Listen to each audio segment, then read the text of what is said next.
טוב, אנחנו חזרנו עכשיו מהספר. הנה עוזי.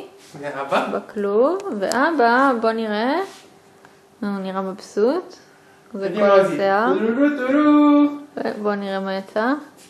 כן, עוזי קצת בטראומה. עוזי, בוא. אוי, תראו איזה חתיך.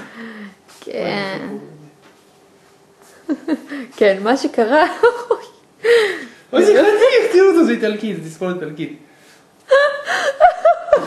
מה שקרה זה שהלכנו לווטרינר, ושם בדרך כלל יש מישהי מאוד רצינית שמספרת אותו בלי הרבה בעיות, אבל היום היה שם איזה בחור צ'וקומוקו, שכנראה שזו הייתה הפעם הראשונה שהוא מספר חתול לא מטושטש, והדברים לא עלו כל כך יפה.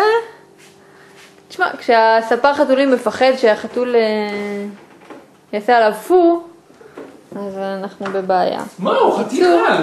מה שקרה, כמובן האופציה במקרה הזה זה לעשות לו טשטוש, או בכל מקרה להפסיק את התהליך ולראות מה עושים. אבל אילקה הוא אילקה. ומה שקרה בפועל זה כן, שאבא סיפר את עוזי, כמו שאתם רואים, בצורה מאוד מוצלחת. זה ככה החתולים הולכים במילאנו היום. אז זה המצב, כן, אנחנו נצלם אותו שוב עוד שבועיים לראות אם יהיו השלכות לסיפור הזה מעבר לאסתטיקה כרגע. בכל מקרה, אבא, יש לך מה להגיד לאומה? כן, מה אם תקרא לי ז'אק? ז'אק הספר? ז'אק הספר, ז'אק. יפה מאוד. טוב, זאת הייתה חוויה שלא חשבתי שתהיה לי, אז עוד אחת להוסיף, אם אבא שלכם לא משעמם.